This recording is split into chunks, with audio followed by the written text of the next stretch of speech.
Sénat le 19 ou le 20, au moment où était discuté le texte sur l'état d'urgence, et d'avoir parlé de ça en compagnie du professeur de droit d'ailleurs de Nanterre, qui était du même avis que moi, et avoir dit non, ça n'existe pas. En tout cas,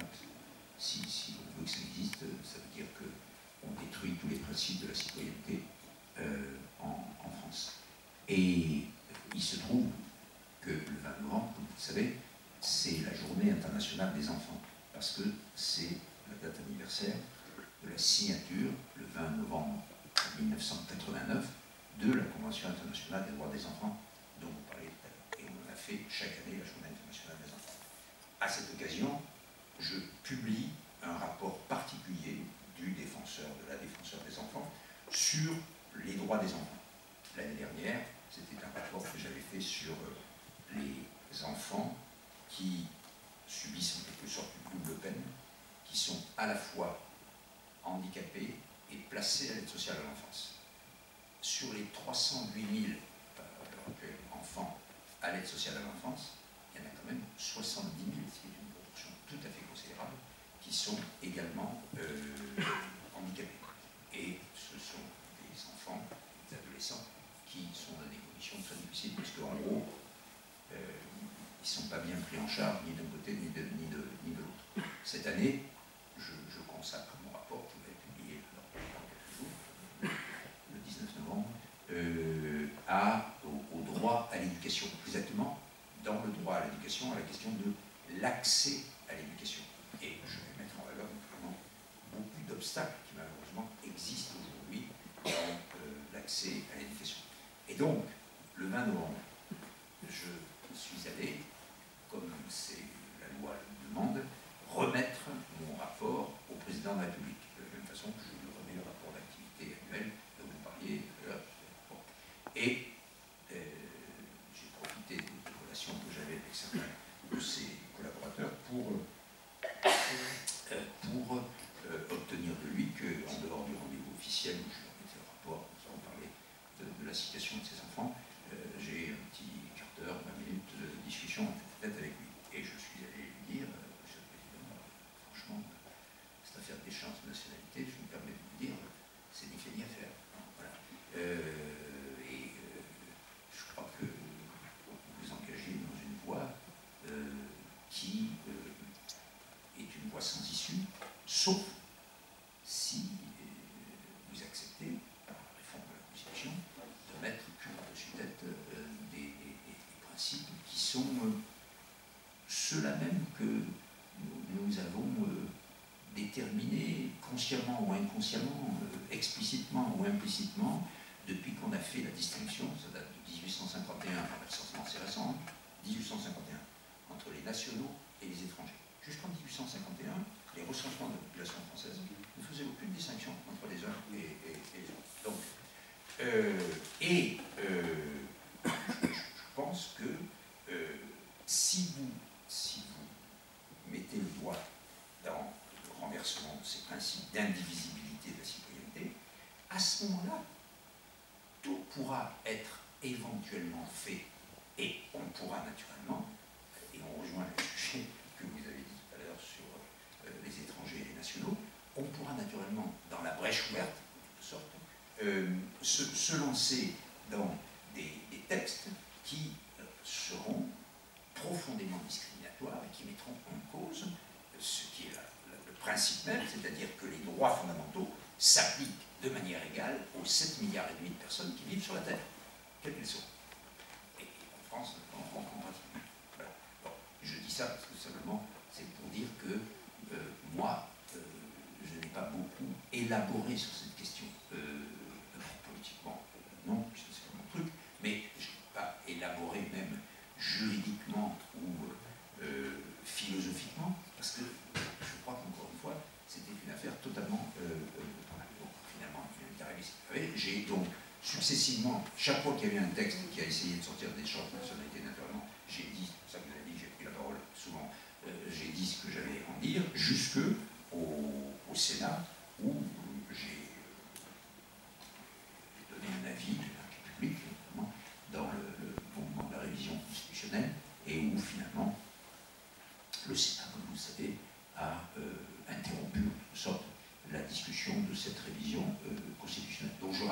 l'objet principal n'était pas celui-là, hein, n'était pas la déchéance de nationalité, c'était d'introduire l'état d'urgence dans le texte de la Constitution, puisque pour l'instant, l'état d'urgence, aujourd'hui, l'état d'urgence résulte d'une loi d'avril 1955, et ce que nous faisons à l'heure actuelle, depuis le texte du 25 novembre 2015, la première fois où on a établi l'état d'urgence, ce que nous faisons, ça n'est que actualiser ou améliorer, etc., la loi fondamentale d'avril de 1955, qui a été reconnue comme constitutionnelle par le Conseil constitutionnel à l'occasion de l'état d'urgence de 2005 qui avait été, vous vous en souvenez, établi au moment des émeutes de l'automne 2005. Donc une assez intégrale pour ce qui concerne ce qu'on appelle la police des étrangers, c'est-à-dire entrée, séjour, éloignement. Bien. Encore que, il existe une disposition de la Convention de Strasbourg qui s'applique et dont on a fait l'application en France et ailleurs. En revanche, en ce qui concerne ce que j'appellerais, d'un mot un peu générique, les droits sociaux, les droits de la vie quotidienne, lorsqu'on est dans notre pays, légalement ou pas légalement, c'est exactement pareil, ces droits sont des droits qui doivent être reconnus et accessibles de la même manière pour tous. Or, ce que j'ai dans ce rapport démontré, c'est qu'il existait pour les étrangers un hiatus, et dans certains cas c'est fort, entre le droit qui est proclamé et dont ils devraient pouvoir bénéficier, et le droit tel qu'il est réalisé. Et je l'ai démontré pour le droit au logement, pour le droit à l'éducation, pour le droit à la santé, etc. Et en gros, ce que l'on voit, c'est qu'en fait, dans la loi, rarement, mais surtout dans la pratique administrative, on considère d'abord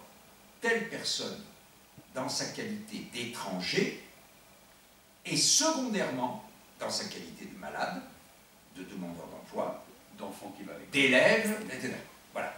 Donc, vous n'êtes pas un malade étranger, vous êtes un étranger malade. Et évidemment, ça fait une grande différence dans la manière dont vous êtes traité. Et une des circonstances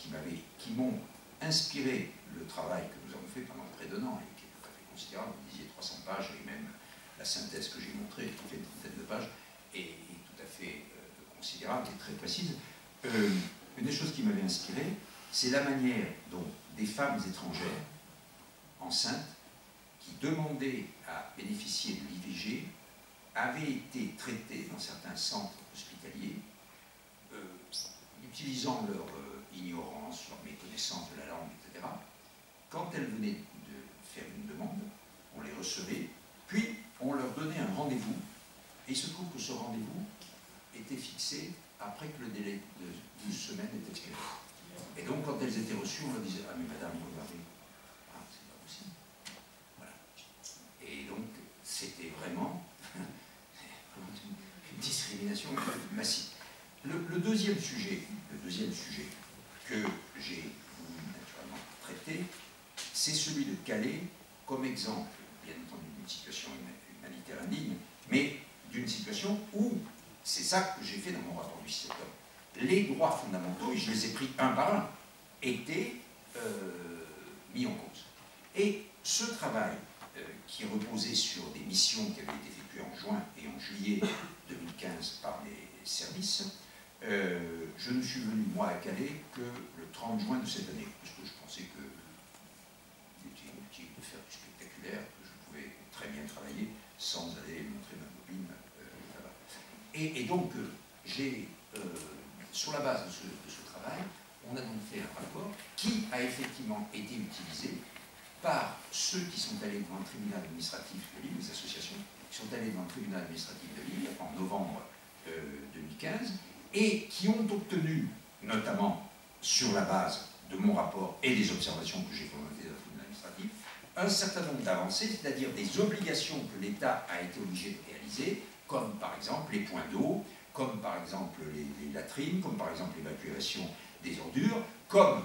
l'accès à la santé, avec une mission qui a été envoyée par Marisol Touraine et qui a donné lieu ensuite à un système de santé qui est celui qui existait il y a encore quelques jours et qui était assez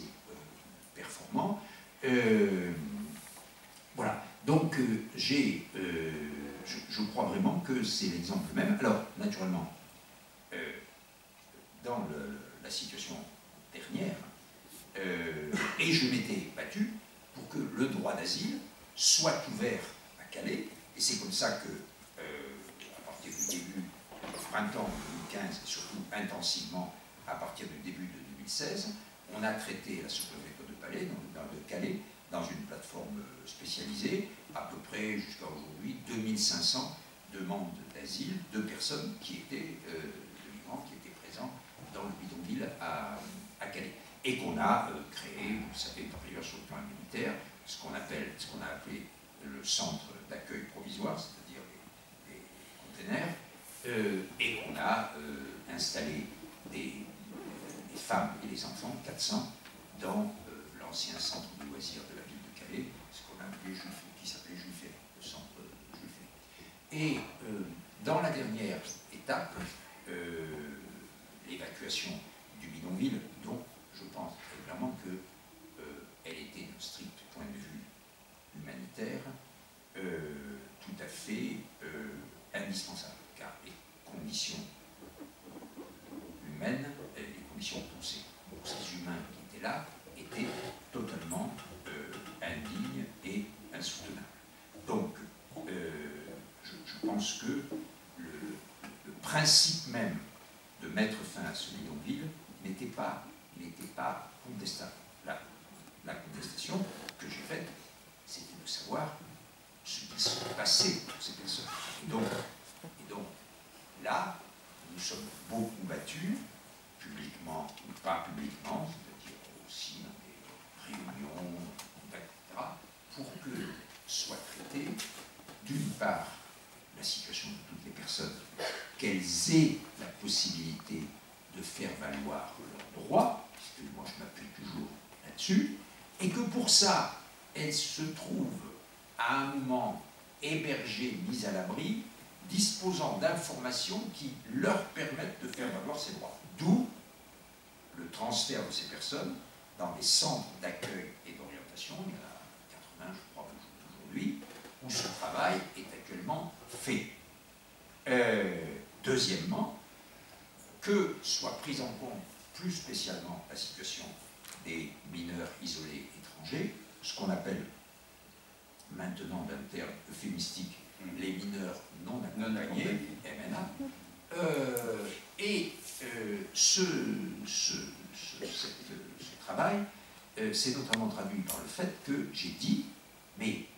vous ne pouvez pas traiter les mineurs comme vous traitez les adultes, vous ne pouvez pas les envoyer dans les mêmes CAO, vous devez, et la Convention des droits de l'enfant est exigeante, et les obligations légales de la France de ce point de vue sont claires, il doit avoir un traitement complètement différent, particulier, et donc, il faut qu'il y ait une possibilité, d'autant plus si l'on déclenche ce que nous avions demandé dans le rapport du 6 octobre 2015 déjà, si l'on déclenche l'article 8 de Dublin 3, c'est-à-dire la possibilité de réunification familiale, il faut qu'il puisse avoir un sas en quelque sorte, d'où le maintien, car à une époque les containers devaient être débarrassés en même temps que le reste du bidonville, d'où le maintien des containers, l'hébergement des gosses dans le CAP pendant un certain temps, enfin l'opération telle que vous l'avez vécue il y a 15 jours. Et aujourd'hui, la création d'une cinquantaine de CAOMI, donc de centres d'accueil et d'orientation pour mineurs isolés, dont par exemple, je suis allé avec mes équipes faire la visite lundi, l'un au Havre, l'autre à Bourg-en-Bresse, je crois, où nous sommes allés voir dans quelles conditions les choses se passaient et comment les droits de ces enfants étaient respectés ou pas. Et donc, dans l'affaire des mineurs, appliquer à Calais une doctrine qui est pareille à la nôtre, nous avons fait dans l'été 2014, donc 3 mois après que je sois arrivé, un rapport public sur la manière dont la ville de Paris traitait les mineurs isolés étrangers. Et nous avons mis en valeur beaucoup d'insuffisances par rapport à nos droits fondamentaux. Et ça a conduit la ville de Paris à adopter en janvier 2015 un vaste plan, très coûteux d'ailleurs, avec changement des partenaires associatifs qui travaillaient avec la ville à l'époque, etc. Et ce plan, j'ai eu l'occasion, au mois de juillet, de faire un nouveau rapport. Je l'ai évalué, en quelque sorte. J'ai dit d'un côté qu'il y avait des éléments positifs, notamment dans la manière dont était évaluée la majorité ou la minorité de ces enfants, mais j'ai dit aussi les insuffisances, notamment dans l'accès à l'éducation, et dans un espèce d'aller-retour, je viens de recevoir ce matin la réponse à ma recommandation du 21 juillet de l'adjointe au maire, Dominique Bersini, qui a d'ailleurs été défenseur des enfants avant le défenseur des droits, sur les critiques que nous avons faites, mais de manière générale, c'est une question dont il faut bien comprendre que son règlement est extrêmement difficile. C'est une obligation légale de la France, donc État français. Cette obligation n'est pas mise en œuvre par l'État. Elle est mise en œuvre, dans le cadre des lois de décentralisation, par les départements. C'est eux qui sont en charge de l'aide sociale à l'enfance, et l'aide sociale à l'enfance prend en charge les mineurs isolés étrangers, les mineurs non accompagnés, une fois qu'ils ont été déclarés mineurs, etc., et qui sont donc éligibles à l'aide sociale à l'enfance. Et ce sont les départements, avec d'ailleurs des concours financiers de l'État, qui appliquent cette obligation légale, internationale de l'État, droit à l'hébergement, droit à l'abri, droit à la santé, droit à l'éducation, etc. Et évidemment, comme vous le savez tous, nous vivons aujourd'hui sous un régime de décentralisation. Les exécutifs départementaux sont dans tous les domaines de la solidarité, du RSA jusqu'au MIE, en passant par les handicapés à travers les maisons départementales des personnes handicapées, etc., en charge, et ils sont, au titre de la libre administration des collectivités locales, et depuis la loi de Ferme en 82, en charge. Et ça veut dire qu'il y a en réalité 105 politiques de la protection de l'enfance. Et dans le cadre de ces politiques, il y a en fait presque 105 prises en charge des mineurs isolés étrangers. Et c'est pour ça que Christiane Taubira,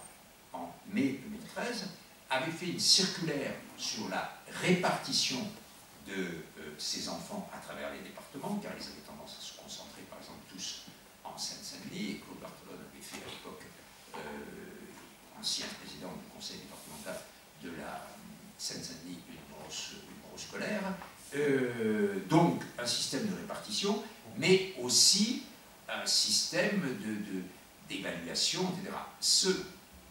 Juste un peu d'histoire,